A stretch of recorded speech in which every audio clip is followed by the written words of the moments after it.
Welcome to Kratos BI. And if you're in this video, you're trying to figure out how you create yourself a fabric database. Oh, I can't wait to show it to you.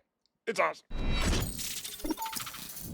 All right, make sure you do all the like, subscribe, leave comments down below, hit me up with whatever questions you got. Happy to answer them. In fact, I want to help you with this stuff. All right, so we're in Fabric here. We want to start using these new Fabric databases that you've heard so much about. What the heck are they? Well, they're basically, not exactly, but basically, it's Azure SQL in Fabric. Right now, it's not identical. There's some differences or whatnot, and there's documentation links out there, but like, it's basically Azure SQL, right? So let's go to settings and let's actually get this turned on. Now, I'm a dummy, so I'm in the way of this one. So I'm just going to kind of slide out. We have to go to the admin portal here, and we've got to make sure that the database is enabled for you to actually start to use this. And this is something I recommend that honestly, you should have like a group of people that are allowed to try these new capabilities out there. Now, all I did was I typed in SQL, and now I've got my SQL database preview. And in my case, it's enabled for the entire organization. So I am ready to go. Now, this is my demo environment. If I was running in a larger organization, I'd say create a security group and enter ID and put in those people who you know that you could trust with preview functionality. Put them in into that AD group and secure these capabilities to them, so they're able to go out and check it out. Now, if you're just enabling it and you turn it on, you're going to get prompted and be told that it can take like 5 to 10 minutes for it to become available. I haven't necessarily seen that, but hey, all of these things can happen. All right.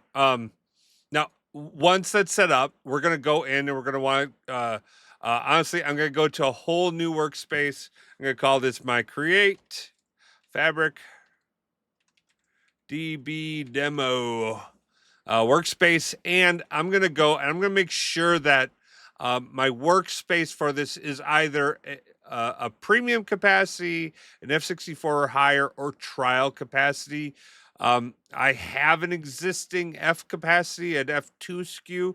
It wasn't working there. It's supposed to. It should work there without any problems. But in my demo right now, and this is like early days, it's just announced, and so it could be early days why that's giving me problems. But so I'm just going to go over my premium capacity, make sure that I've got that signed up, and I'm going to create my workspace there.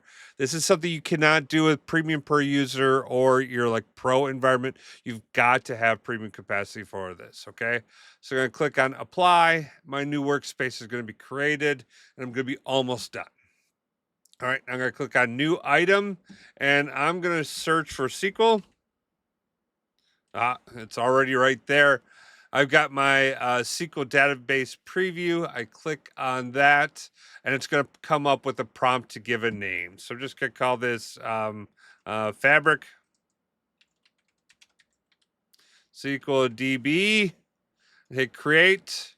And now this is going to spin up, and we're going to go into that build experience of the Fabric database. We'll run you through just with some of the things that you get as part of this, but we'll do a deeper dive in later videos. Okay.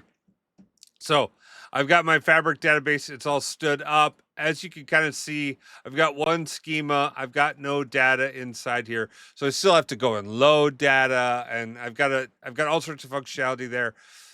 We'll work on that in another video. In fact, the next video we'll load some data in. Okay. Now, I've got my database out here, Fabric SQL DB. You can see that it's there. I also have, and this is awesome, I've got a Fabric warehouse right here, Fabric SQL Analytics endpoint. Now, this actual warehouse, right? These are two different objects. That means this is my OLTP, my online transactional processing database. So you can hook web apps up to it or other applications. You can run it off there. Your warehouse component right here, your SQL endpoint, this is your live sync data to your analytics space. So it like separates out where people are doing different types of work. It's really flipping fantastic. And then you've got your data model, your semantic model. Your semantic model sits on top of the warehouse. again, creating that separation from your OLTP to your OLAP, your analytics platform, making it that much easier for you to like have your models sit there and not have to worry about impact anything on the load side. This isn't direct lake, so you're just gonna have this blazing fast, great performance, and it's just gonna be up and running and works for you. Oh, so exciting! So exciting! All right. Next video, we're going to show loading it. We're going to be using the brand new Gen 2 capability, Devflow Gen 2 with new CI/CD properties. What? Looking forward to running through that with you guys in the next video. If you found this stuff useful, helpful, like, subscribe, all that good stuff. It really helps feed the logarithm. Otherwise, you have the best day ever. Peace. All right, I get it. This is a lot. Like a lot of people get confused by this stuff.